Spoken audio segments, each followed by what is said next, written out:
Hi, it's Desiree with Desiree Nicole Designs, and I'm back again, and this time we are going to do this nightstand. I'm going to turn it into a kitchen for my son's birthday. I made one back in February.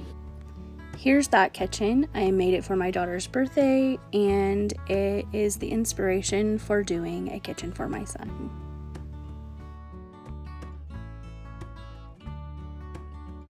I bought this nightstand several months ago, and I've been kind of gathering things to create a kitchen.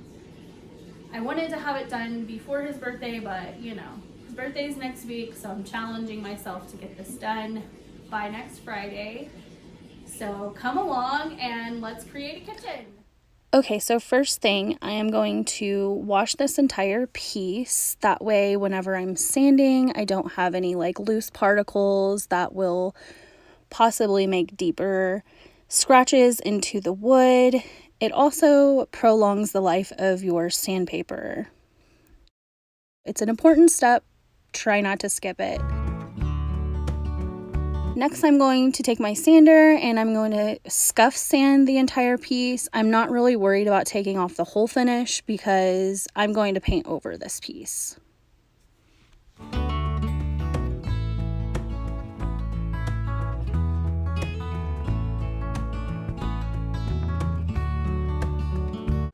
After I'm done sanding, I'm going to go through and clean it again, because this is going to remove all of those sanding particles, so it will be ready to paint without getting that stuff mixed in with your paint, and it just makes it easier for a smooth finish.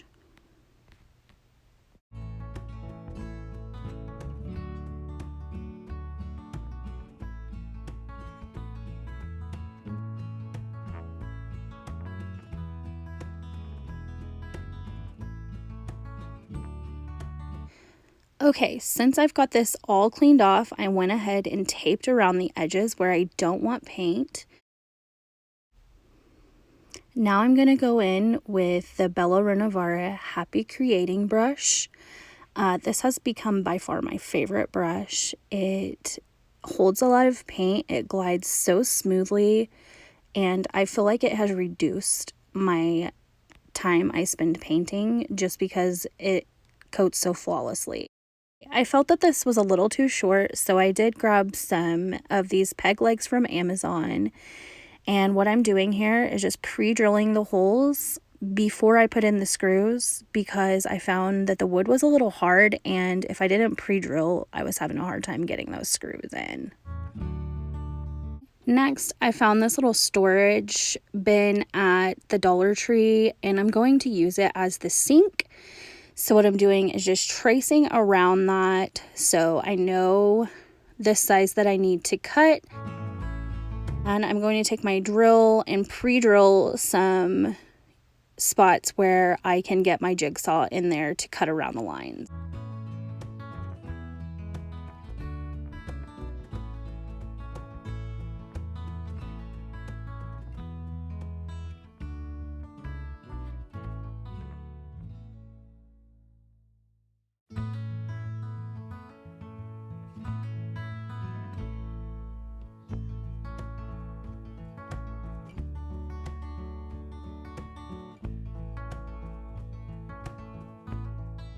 Now I'm going to go through and I'm going to add these peel and stick tiles that I found also at Dollar Tree. They're left over actually from my daughter's kitchen that I did back in February, and I just thought that they also would go with this kitchen. I took a piece of craft vinyl and made the other side where the burners will go.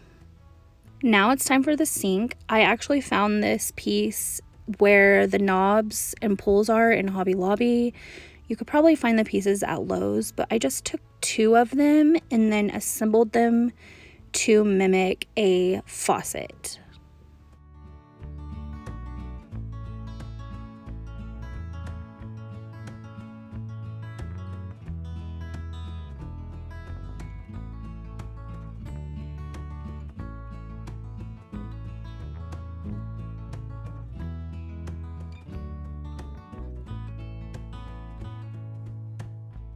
I thought it needed a little bit more, so I had these extra wood shims laying around, and I'm just going to cut them into little thinner strips, and then I'm going to apply them around the sink as like a wood trim or a border to also help keep that pill and stick tile down. So if it gets bumped on the edges, or kids play, and if it gets bumped, I just want to have that tile last a little longer.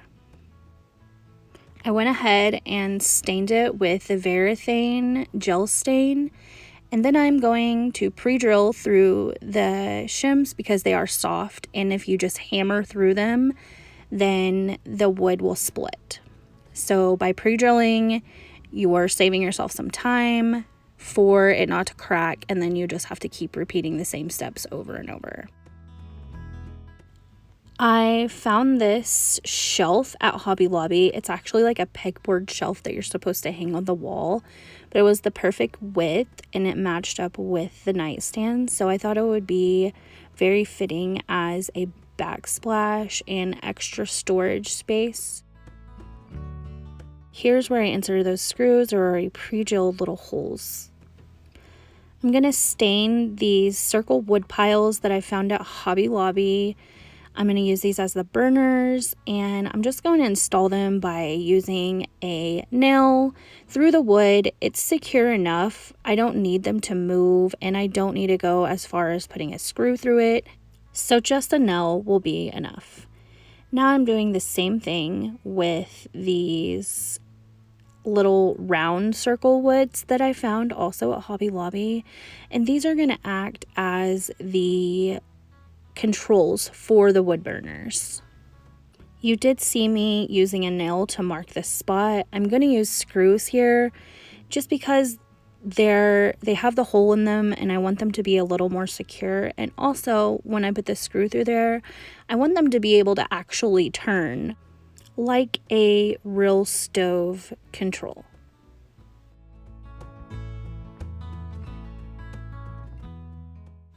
Okay, and that's the final step. I flipped a nightstand into such a fun play kitchen for my son, and he was so excited. Here is his reaction. Hey Faxon, what do you think of your kitchen? I love it. You do?